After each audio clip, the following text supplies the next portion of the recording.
Hi everyone, Evie here, the Greek goddess of great reading.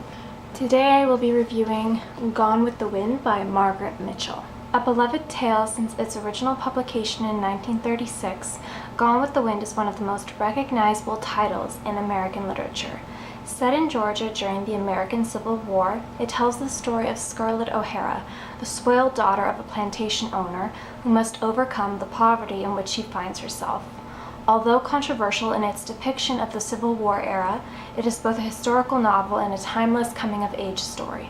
Well, that's not really much of a description now, is it? But what are you gonna do? That's pretty much the gist of the plot of the novel. Scarlett O'Hara, a famed name in literature, is a spoiled little daddy's girl. Her father owns a plantation.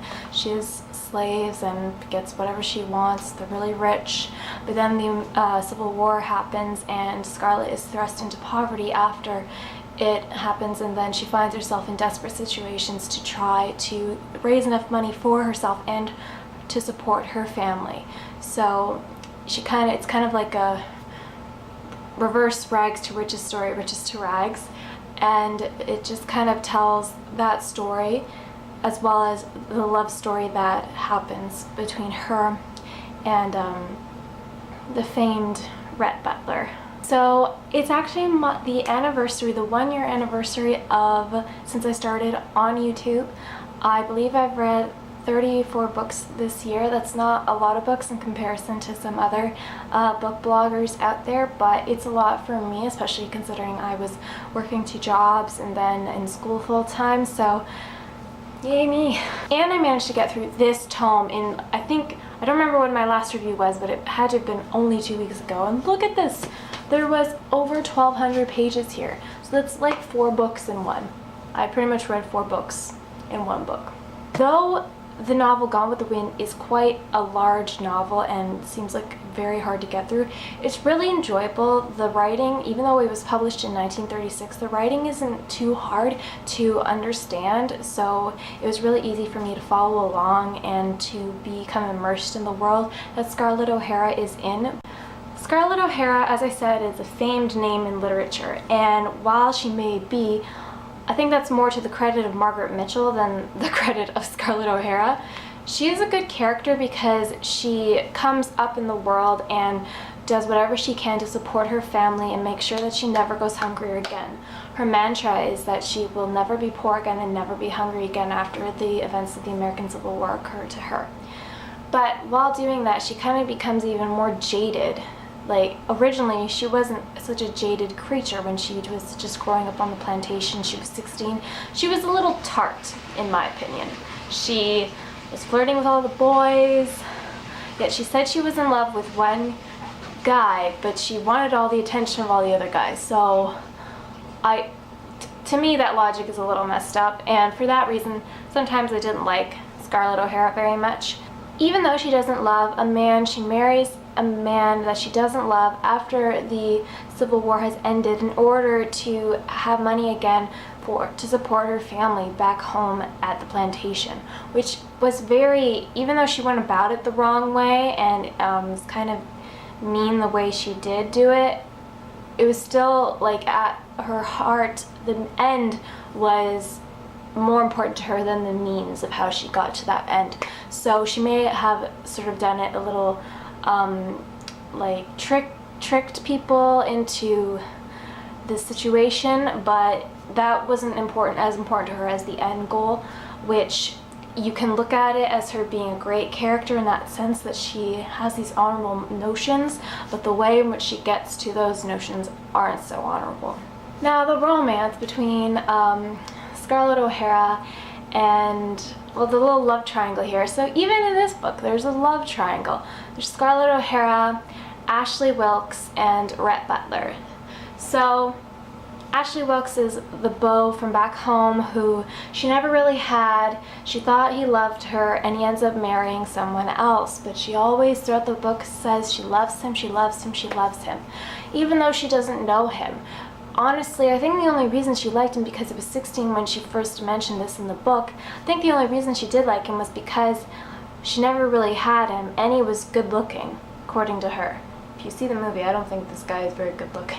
And then there's Captain Butler, who, even though he's kind of mean to Scarlett and he jeers at her a lot, he appreciates her because he likes a woman who speaks her mind and who is proactive, and she is both of those things. She doesn't care what society has to say about her. She doesn't care about people liking her. She just does what she has to do for herself, which is, back then, was frowned upon, but nowadays, that's like, she's a feminist of her time. No one realizes that. Obviously, back then, they think she's just going against the norm, but she is a feminist of her time, and a really great one in my opinion, and that's one of the great qualities of Scarlett O'Hara.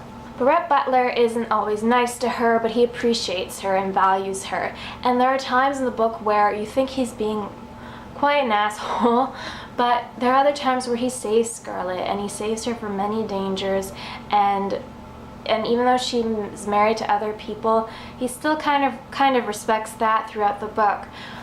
But Scarlett always thinks that he doesn't like her, he's just being mean to her, But if you don't know the classic kind of like, when you're a kid and you're in the second grade and another boy is picking on you and he's just being mean to you and you don't know why, what did our parents always tell us?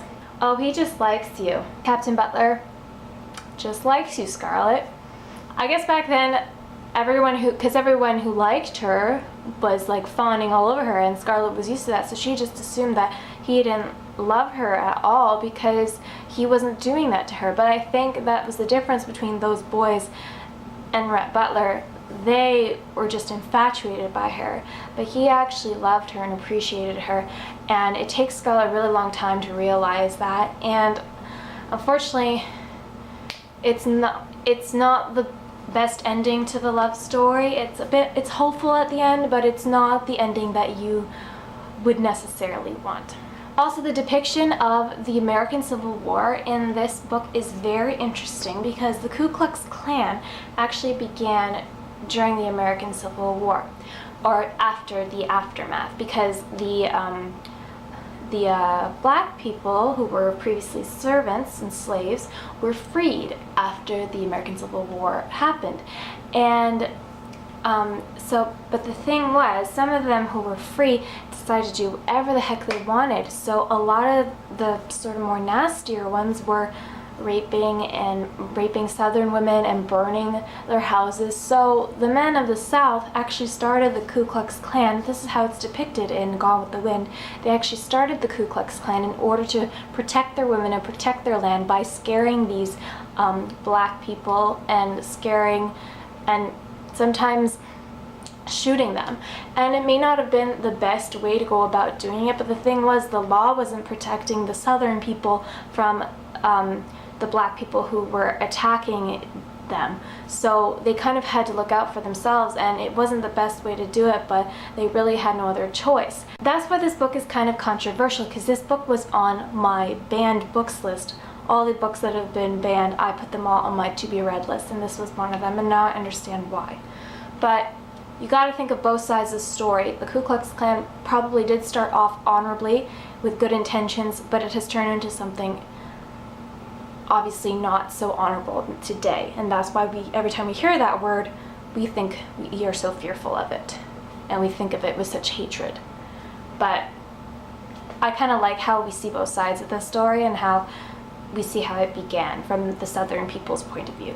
I really, really like this book. I know it's quite hefty to get through, but trust me, once you read it, you will not regret it, and it's a classic. So I highly suggest you go and pick up Gone with the Wind by Margaret Mitchell at your local bookstore today. I'm Evie, the Greek goddess of great reading, and until next time, keep reading.